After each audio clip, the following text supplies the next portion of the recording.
Good day to you. It's good to be with you. This week, I would like for us to look at one of my favorite characters in the Bible. A man that when I look at him, I wish I could be like him, if that makes sense.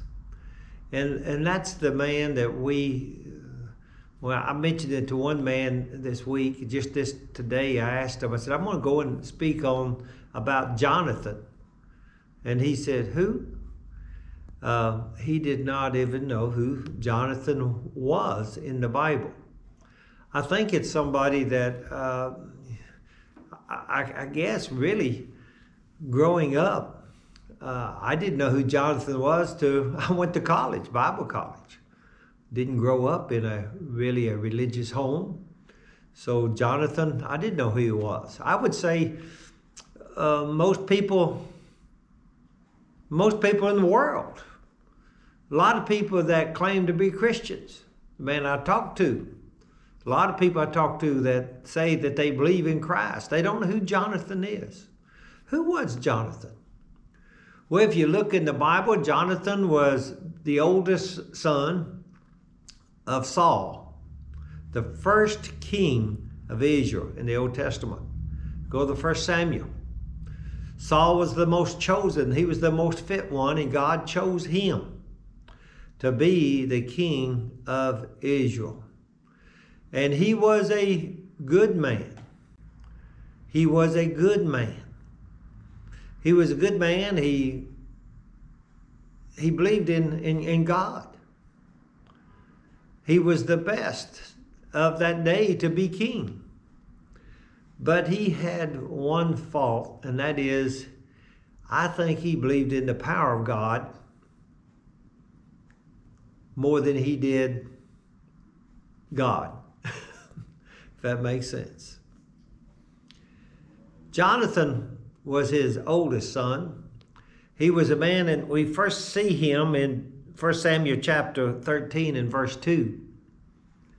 We see him where he and his father are fighting against the enemy of God's people, Philistines.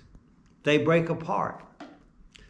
They go the different ways in the army, and we can see that this young man went, and when he went out with 1,000 of the troops, that he went in and he had a great victory. He did have a great victory here in 13. And when he had that great victory, we can find that he came back. And there's one thing that I think is kind of unique about this. And that is, if we look, when he came back and he went back to his father, notice in verse chapter 3, chapter 13, verse 3, it says, Jonathan attacked the garrison of the Philistines that was in Gibeah, and the Philistines heard of it, and Saul blew the trumpet throughout all the land, saying, let the Hebrew hear how all Israel heard, and said, now all Israel heard it, and said that Saul had attacked the garrison of the Philistines, and that Israel has also become an abomination to the Philistines. And the people was called together to Saul at Gilgal. I say that and I bring that out because here was the young man that went out and led it. But then you can see that Saul said, look what I have done. And we don't see anything about his son even being upset about that at all. His son was somebody that was a leader. The first time we see him mentioned in the Bible, he was a leader. He led the people. He led the people to attack. He led the people for God. And we see maybe Saul, where Saul all of a sudden took the glory. Later on, we're going to see where Saul and David later on, that, David was successful and the people started praising David, and Saul got upset. Saul was somebody that loved the power of God more than he loved God. And I say that after a lot of study. I may be wrong, but I don't think I am. Well, but Jonathan was someone here we can see that he did this.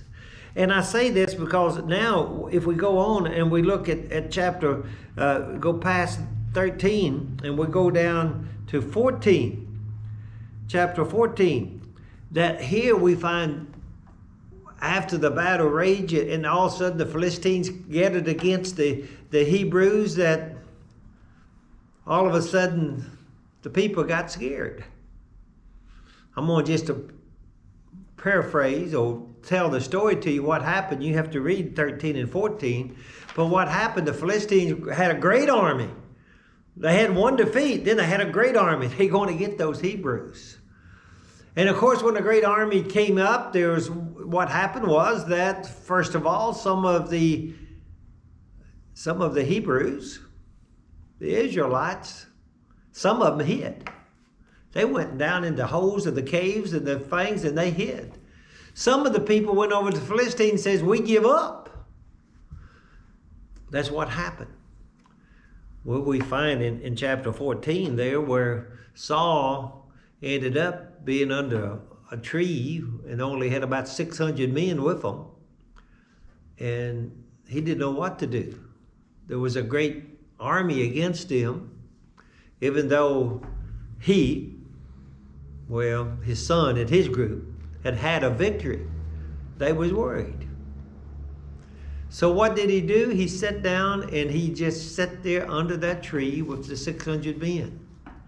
But then we can see that his son, what he did. It says Saul was sitting under the tree, 14 and 2.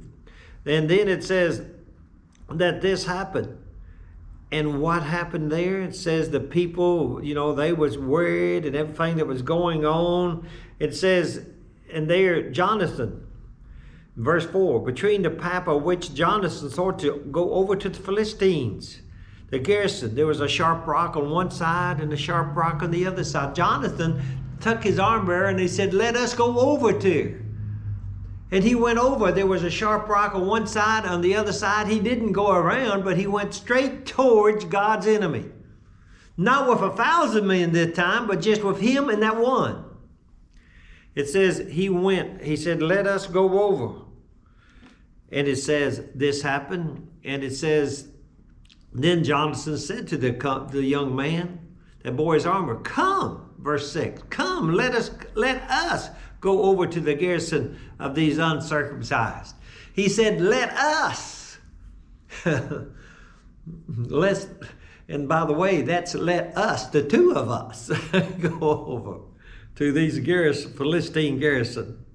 And it said, let us go over to the garrison of these uncircumcised. It may be that the Lord will work for us too. The Lord will work for us. For nothing restrained the Lord from saving by many or by few. It's not the number, but it's God that gives the strength. Amen. Today, so oftentimes we have, and I heard an old preacher say this back years ago. He said, in the Lord's church, we have the whip dog attitude. And he said, looking at a dog that got beat up as a puppy and everything, and so oftentimes, then you can, and I have seen it, maybe you have too among dogs, where a big dog can be chased by a little dog. And I asked somebody, what happened? Said, well, he got whipped when he was young. He got used to being whipped, so he got the whip dog attitude. I don't know if you heard of that before or not. But so oftentimes, that's what the church gets. Many congregations of the Lord's people are not doing anything because they are like Saul, the attitude, we are outnumbered, what are we going to do? And they sit not under a pomegranate tree, but they sit under an air-conditioned church building. And I'm getting to preach a little bit away from Jonathan, I know. But I tell you, I love Jonathan, his attitude. What did he do? He said, let us go over to them. He said, let us go over. So then they said, let us go over. And it says, for the Lord has Oh, this is good. It says, and he said, what are we going to do if they say to us, if they say to us, wait until we come to you, then we will not stand still in our place and not go up to them. But if they say, come up unto us, then we will go up, for the Lord have delivered them to our hands. And this will be a sign for us. If they say, hey, y'all come up and we show you a thing or two. And by the way, in Florida, I can't show this picture, but out where I lived for years out in the Mesa country in Oklahoma, it's a lot like Palestine. And that Mesa and the places like that is over there, the hills was up there. They would be up in those hills. And them mesas, when we used to climb that at Bible camp and stuff, did you know you can't climb those hills without using your hands? They said, come up and we show you. They didn't. Two guys came up and a garrison was up on the top. Did they think they was going to come up? No. That would be ridiculous. But they was mocking them. And Jonathan took that as a mocking of God. And he said, then let us go up. He said, so let us go up. It says, verse 11, so it says this. So both of them showed themselves to the garrison of the Philistines, and the Philistines said, look, the Hebrews have come out of their holes where they have hidden. Then the man of the garrison called to Jonathan and his arm bearers and said, come up to us and we will show you something. And Jonathan said to his arm bearer, come up after me, for the Lord have delivered them into the hands of Israel. I like this. He didn't say, you talk about showing something about Jonathan. He didn't say, the Lord has delivered them into our hands. He said, the Lord has delivered them into the hands of what? Of Israel. You can see this same man that had led his men to a victory. Then his daddy had came in and said, he didn't say, look what Israel done. Saul said, look what I had done. Look what I've done. Totally. I know it was father and son, but they was a different as daylight and dark. Jonathan was a man that instead of worshiping the power of God, he worshiped the God, the powerful. Does that make sense?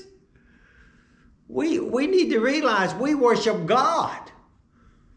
Too many people want to worship the power of God. Saul was a man that enjoyed and he wanted to show the power of God. But Jonathan worshiped the God of power. Today we need to be like Jonathan. Jonathan worshiped the God of power to the point, if you go on, and we won't go read all of it, but I just tell you the story of that he ended up being the best friend of David. Basically, he loved him. They loved one another. I've even had people say, well, that's odd, man. It's talking about love, agape love. It's not talking about sexual love. It's talking about loving of one another. I know some men that I have loved greatly. Some of the men, I tell you, a couple of them was professors at the Bible college that I attended. I loved those men. I trusted them. I could call on them. Back before cell phones, I spent sometimes a lot of money back then, early day of preaching, in a long distance telephone call. I'm so old, I can remember when sometimes it would cost you $1 a minute sometimes to call somebody. But you know, I spent that $1 a minute many a time because I loved them. And I loved them because they loved God. Does that make sense? Somebody said David and Jonathan loved one another. Why? Because they loved God. They trusted God. Jonathan and his armor bearer went up, and it says that they killed 20 in a half day as they take an oxen. And basically that's a half day. It took, some have thought, and I know, even in films, I've seen it, where they went up and Jonathan and his men went up there and he had it, and he just, basically, I guess they didn't have enough money for film, and it also would get too boring, because they have Jonathan killing in 10 minutes all 20 men and the whole army. It says that as it took an acre of land that an oxen to plow, that's a half a day. He fought those 20 men for half a day. It wasn't something that was easy in our minds, but he thought it was easy because he knew God was on his what? His side.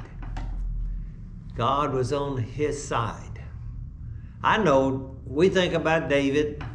He went up, but the thing about David threw one stone, knocked him down, then took his own sword and cut his head off. That's a great victory. But this man, with the young man with him, spent half a day killing, slaying the enemy of God's people, to the point that finally, there it was.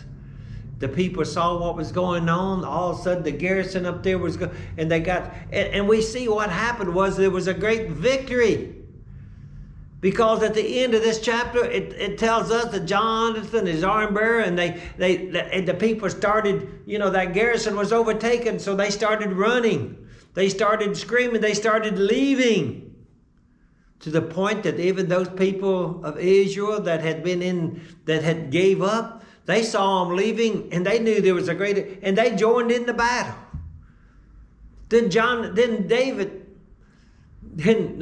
But Saul said, "What's going on? There's a great," and they could tell that the enemy was leaving, and so they joined in the attack. And then the Israelites that had hid in the holes, they got up and they joined in, and there was a great victory that day. Who gave the victory? God. Jonathan knew who gave the victory. Amen. Saul still thought, honestly, that he did.